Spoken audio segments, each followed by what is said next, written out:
late at night, not okay. All I want, and I pray, all I need are some better days. Fuck me, I'm looking in the mirror, so foggy, but I've never seen clearer. I don't really think anyone can save me, and honestly I'm not really sure I want saving. I like to be my own worst enemy. There's no risk if you don't try at anything, so I'ma just keep buying everything. See you in the next life, have to be a better me. I don't think that my head's on straight, gotta flip it and grip it and go and get an x-ray.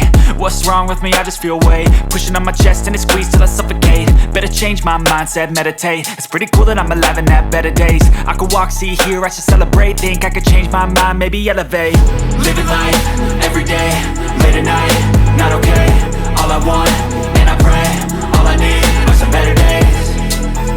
Yeah, all I need are some better days. Cause all I want, and I pray, I believe in the better days. I'm kinda stuck between a rock and a hard place.